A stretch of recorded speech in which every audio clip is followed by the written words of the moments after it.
दोस्तों इस वीडियो को शुरू करने से पहले आपसे ये कहेंगे कि अगर जो लोग सब्बल कैंडल स्टिक पैटर्न को समझना चाहते हैं, सीखना चाहते हैं, बारीकी से तमाम चीज़ों को लिख लिख कर उस वीडियो के अंदर बताया गया है, तो दोस्तों डिस्क्रिप्शन के अंदर उस वीडियोस की लिंक है, एक छोटा सा। अस्सलाम वालेकुम दोस्तों, मेरा नाम है मोहसिन खान और मैं हाजिर हुआ हूँ आज एक बहुत ही अहम वीडियो के साथ में। दोस्तों आज हम कुछ नया सीखने वाले हैं। आज की इस वीडियो के अंदर हम ASM GSM लिस्ट के बारे में जानने वाले हैं। हर एक ट्रेडर इन्वेस्टर को ASM GSM लिस्ट मालूम होना ज़रूरी है। आप में से बहुत सारे लोग ऐसे हो सकते हैं जिनको ASM GSM के बारे में मालूम नहीं है।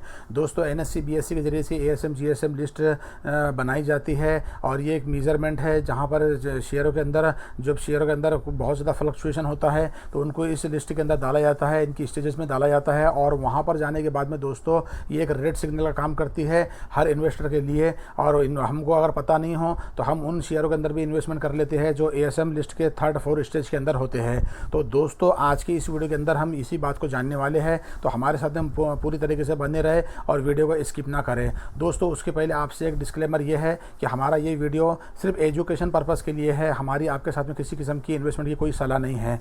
दोस्तों उसी के साथ में इसके ऊपर तमाम बातें करेंगे, मगर उससे पहले आप ये कीजिए कि आपको हम स्क्रीन के ऊपर लेके चलते हैं और वहाँ पर आपको बताते हैं कि BSE NSE के अंदर कहाँ पर शेयर की ASM पोजीशन समझ में आती है, वो आपको बता देते हैं। तो चलते हैं अपनी मोबाइल स्क्रीन के ऊपर। तो दोस्तों जिन शेयर को आपने बाई किया है, बाई करने वाले हैं, वो ASM GSM की कौन सी लिस्ट में देखने के लिए आपको जो है तो एक सर्च किसी भी ब्राउज़र को ओपन कर लेना है। वहाँ पर जो आप सर्चिंग बार होता है वहाँ पर आपको BSE इंडिया सर्च करना है। BSE इंडिया यहाँ पर जैसे कि आप देख सकते हैं, यहाँ पर BSE इंडिया है, इसके ऊपर हम क्लिक करेंगे। यहाँ पर क्लिक करने के बाद में दोस्तों जो सबसे पहली वाली साइट खुलेंगी, जैसे कि आप यहाँ पर देख सकते हैं, हम इसके ऊपर क्लिक कर देंगे। इस पर क्लिक करने के बाद में दोस्तों जब हम इस तरीके से हमारे साथ में पेज ओपन हो जाएगा। यहाँ पर आने के बाद में दोस्तों आप नीचे देख सकते हैं, ये पूरा BSE की साइड है जो बॉम्बे स्टॉक एक्सचेंज है। यहाँ पर आने के बाद में दोस्तों आप इस साइड में देखेंगे, यहाँ पर एक सर्चिंग बार है। यहाँ पर आप सर्च करेंगे जिस शेयर को आप बाय करने वाले, या आपकी जो पास में होल्डिंग है उनके अंदर जो शेयर है उनको सर्च करना हो तो यहाँ पर आप सर्च करेंगे। तो मैं आपके लिए नमूने के तौर पर एक शेयर को सर्च करता हूँ। जैसा हम वारी एक शेयर है, जैसा कि आप देख सकते हैं फर्स्ट के अंदर आ गया, वारी को चेक करते हैं। तो हम इसके ऊपर क्लिक करेंगे। तो दोस्तों देखो ये जब क्लिक करेंगे तो ये शेयर का पूरा बायोडाटा और डिटेल यहाँ पर खुल जाती है। आने वाले वीडियोस के अंदर हम ये भी देखेंगे किस तरीके से क्या चीज़ें काम करती है और ये कौन कौन सी चीज़ें हैं और आपको क्या क्या इनमें चीज़ों को देखना ज़रूरी है। तो तमाम चीज़ें आपको बताएंगे क्योंकि ये बहुत ज़्यादा अहम चीज़ें हैं। तो दोस्तों सबसे पहला आपको ASM GSM के लिए ऊपर ही साइड में आप दाई साइड में देखेंगे तो यहाँ पर लिखे हुआ है ASM स्टेज 4 के अंदर है। दोस्तों ये जो शेयर है ASM के अंदर स्टेज 4 के अंदर है और ये LT जो लिखे हुआ है यानी आप लॉन्ग टर्म के लिए ये शेयर उसके अंदर गया हुआ है, यानी 60 दिन का साइकिल चलाया जाएगा। अगर शेयर 60 दिन के बाद में इस स्टेज को पूरा करता है तो वो स्टेज 3 के अंदर आएगा, फिर 45 दिन का साइकिल चलाया जाएगा, फिर स्टेज 2 में आएगा, फिर 30 दिन का साइकिल चलाया जाएगा।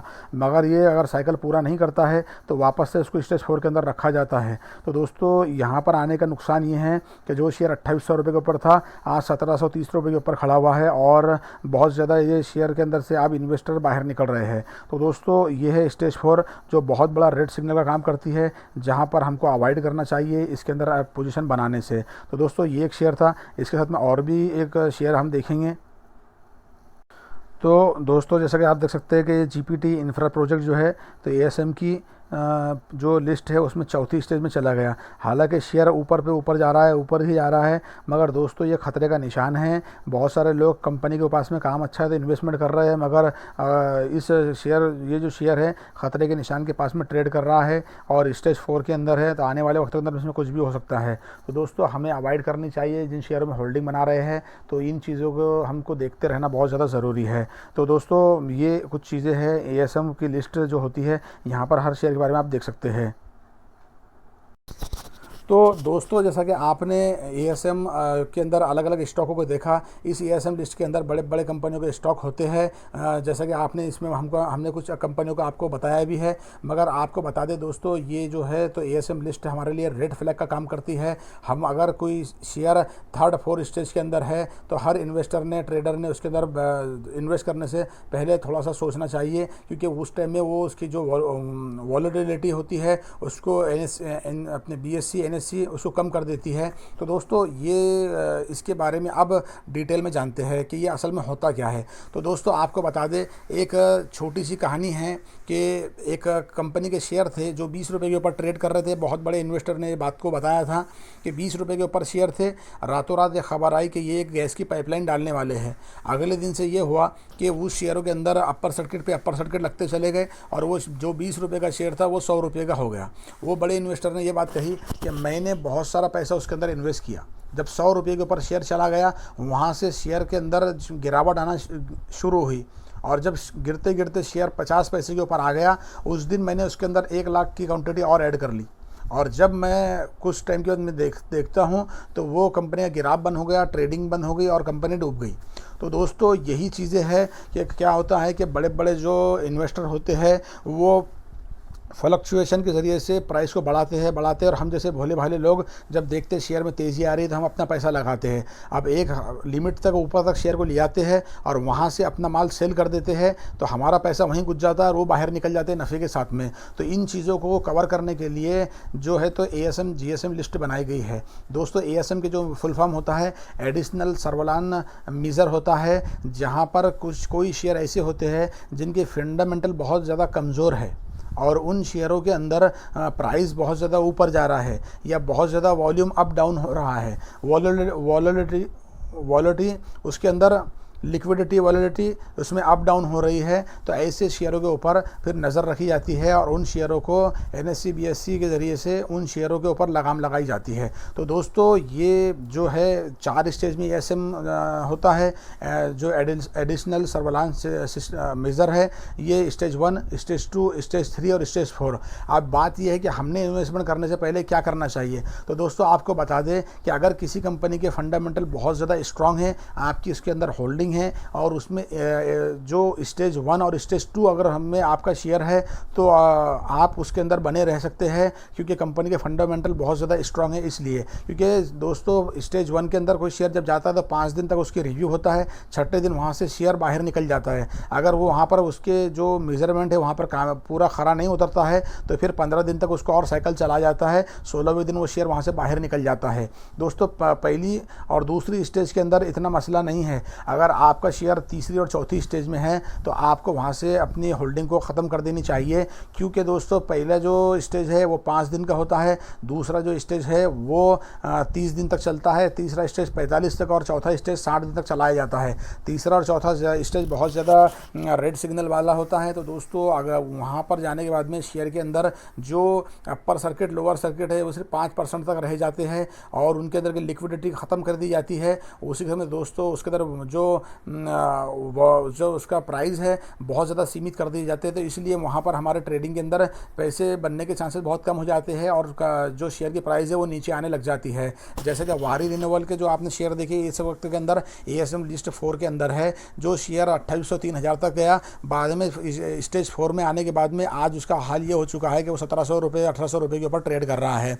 तो दोस्तों ये चीज़ है कि हम स्टेज 3 स्टेज 4 के अंदर अगर कंपनी है तो उनको बाय करने से बचे, वहाँ पर जाने से रुके। और दोस्तों स्टेज 1 के अंदर है, 2 में है, मगर फंडामेंटल मजबूत है तो हम अपनी होल्डिंग उसके अंदर रख सकते हैं। दूसरी बात दोस्तों ये है कि जो एक दूसरी लिस्ट है GSM के जो है ग्रेडेड सर्वलान मीज़र, यहाँ पर दोस्तों उन शेयरों को रखा जाता है जो पेनी शेयर है। जो शेयर पेनी है उन शेयरों के ऊपर वो नज़र इसके ज़रिए से रखी जाती है जिन पेनी शेयर के अंदर एक महीने में 300-400% तक पैसे जो शेयर की रफ्तार बढ़ रही है और एक महीने में अंदर 300, 400, 500, 600% तक वो मल्टी बैगर बन रहा है, तो उनको चेक करने के लिए ये मेज़रमेंट लगाया जाता है ग्रेडेड सर्वलान मेज़र वाला। तो दोस्तों इसके अंदर सबसे बड़ी जो चीज़ होती है कि उस जो शेयर है उसकी जो इंट्राडे की कैपेसिटी है उसको ख़त्म कर दी जाती है। जैसा कि हम देखते हैं कि इंट्राडे वाले जो लोग इंट्राडे करते हैं वो थोड़े पैसे में बहुत ज़्यादा उनको लिमिट दी जाती है और वहाँ पर जाकर वो उतना वहाँ तक वो उसके अंदर उनकी लिमिट के अंदर ट्रेड कर सकते हैं तो वो ख़त्म कर दी जाती है। उसी के साथ में दोस्तों उन इंटरडे के अंदर की वॉलिडिटी है उसकी ख़त्म, लिक्विडिटी ख़त्म कर दी जाती है और पूरी तरीके से इंटरडे उसमें से ख़त्म कर दिया जाता है। दोस्तों पेनी शेयरों के अंदर जिस तरीके से एक फ्लक्चुएशन होता है और कुछ लोग उसको बहुत ऊपर तक ले जाते हैं और कुछ लोग उसको बहुत नीचे तक लाते हैं, उनको ऊपर लगाम लगाने के लिए ये जीएसएम लिस्ट है। अब बात ये है दोस्तों, अगर आपका शेयर जीएसएम लिस्ट के अंदर है तो सबसे पहले अपनी पोजीशन को आप क्विट कर सकते हैं, क्योंकि ये बहुत बड़ा रेड सिग्नल का काम है। और पेनी शेयरों के अंदर दोस्तों फंड का आपका फंड उसमें ब्लॉक भी हो सकता है, और जिस तरीके से उन शेयरों के अंदर वॉल्यूम बड़ा कम आता है जिसकी वजह से कुछ लोग उसको ऊपर नीचे लेते हैं तो आप उसमें फंस सकते हैं। तो ये एक किस्म का हनी ट्रैप होता है। तो दोस्तों इन्हीं चीज़ों के ऊपर कंट्रोल करने के लिए सेबी के ज़रिए से जो एनएससी बीएससी के ज़रिए से ये दोनों मेजरमेंट बनाए गए हैं। तो मैं आपको ये सलाह दूंगा कि अगर आप किसी जगह पे ट्रेडिंग कर रहे हैं, इन्वेस्टमेंट कर रहे हैं, तो सबसे पहले आप एनएससी बीएससी के ऊपर उस शेयर की जो पोजीशन है वो देख लें कि एएसएम की कौन सी लिस्ट के अंदर है। हालांकि ये नहीं है कि इसमें बड़े बड़े कंपनियों के शेयर्स भी होते हैं, जैसा टाटा मोटर्स का शेयर एएसएम लिस्ट के स्टेज 1 के अंदर था, तो इन्हें ऐसे बड़े बड़े कंपनियाँ भी होती हैं मगर वो उनसे बाहर निकल जाती है 5 या 6 दिन के बाद में। मगर दोस्तों तीसरी और चौथी स्टेज ज़्यादा खतरनाक है और जीएसएम वाले को तो अवॉइड करेंगे तो बेहतर आपके लिए रहेगा। तो दोस्तों ये कुछ चीज़ें थी आपको बताना ज़रूरी थी। उम्मीद है आपको जो वीडियो समझ में आई होंगी, आपके इल्म में इजाफा हुआ होगा। तो हमारे इस वीडियो को लाइक करें, चैनल को सब्सक्राइब करें। मिलते हैं एक नई वीडियो के साथ में, तब तक के लिए खुदा हाफिज़।